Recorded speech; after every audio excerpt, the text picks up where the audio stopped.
السلام علیکم جماعت نام کے بچوں، امید کرتی ہوں آپ سب خیریت سے ہوں گے۔ آج ہم ہجرت نبوی سبق نمبر 1 ہجرت نبوی کا مرکزی خیال کریں گے، ٹھیک ہے۔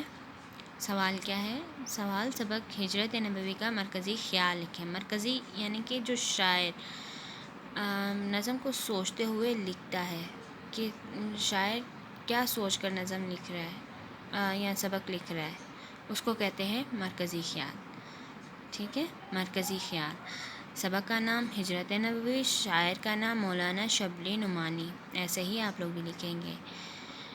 اب ہم شروع کرتے ہیں۔ نبی اکرم صلی اللہ علیہ وآلہ وسلم نے اللہ کے حکم سے نبوت کے 13ویں سال مکہ سے مدینہ ہجرت فرمانے کا ارادہ کیا تو تمام کفار نے مشترکہ منصوبے کے ذریعے آپ صلی اللہ علیہ وآلہ وسلم کو شہید کرنے کا ارادہ کیا، مگر اللہ تعالیٰ کی نصرت کی بدولت آپ صلی اللہ علیہ وآلہ وسلم خیریت سے گھر سے تشریف لے گئے۔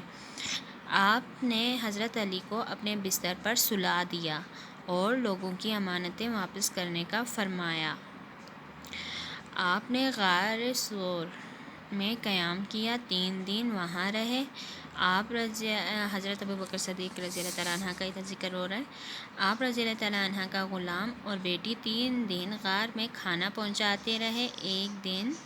ایک کافر سراغ بن جاشم انعام کے لالچ میں آپ صلی اللہ علیہ وآلہ وسلم کا تعاقب کر رہا تھا، لیکن 3 بار اس کا گھوڑا زمین میں دھنس گیا۔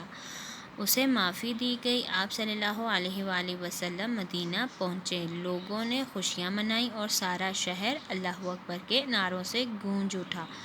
بچوں، آپ لوگ بھی یہ کام ایسے ہی لکھو گے جیسے میں نے لکھا ہے، یعنی کہ شاعر کا نام، سبق کا نام، ٹھیک ہے۔ اس کے بعد ایسے اپنا خیال رکھیے گا۔